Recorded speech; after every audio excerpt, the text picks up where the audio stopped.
first time I wrote a letter to the editor, nobody had ever heard of the Keystone XL.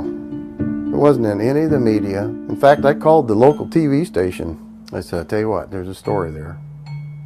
Could be a big story. The Keystone XL pipeline. The controversial Keystone XL pipeline. The Keystone XL pipeline. Battle over the Keystone pipeline. The Keystone pipeline. The most controversial pipeline in a generation. It's in the best interest of the American people. Protesters marched around the White House. I just can't imagine why we would not approve that. 2 members of the tar sands blockade chained themselves between barrels of concrete. The stakes are very high here. The Keystone XL has become a household name, and it's not often an entire country can recite the name of one pipeline. What do we know about the communities living along the proposed route? We spent months calling organizers, and then we went on a road trip to meet some of these communities on the front lines of resistance. From the Badlands of South Dakota, the Sandhills of Nebraska, and the refineries in Texas, where the KXL makes its final destination. Manchester is a small community in Houston, predominantly Latino. It's literally surrounded by industry. Along with other communities along the Gulf Coast. We thought it was the smell of money, that's what all the elders say.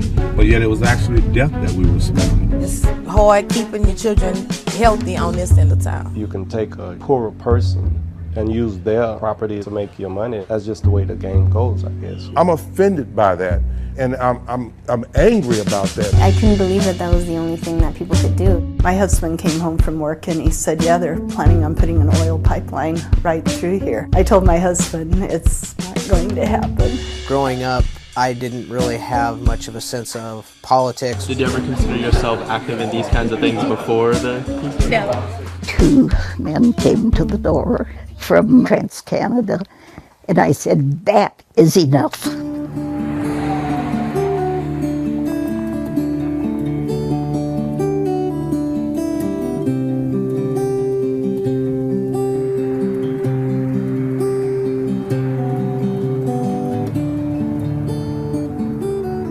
My name is David Swallow among the white name. My Lakota name is Wowita Yuhamani.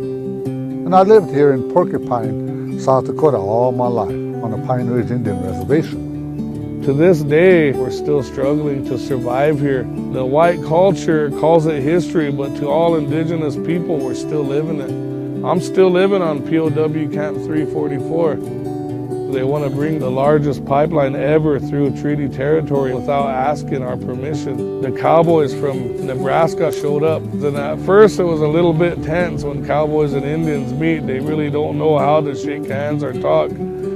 But they broke the ice because they came and said, we're against the pipeline too. We are urging you all to take a close look because we all breathe the same air. We all drink the same water. And all the money in the world cannot be given to me for my child to have to breathe these toxic fumes. Please.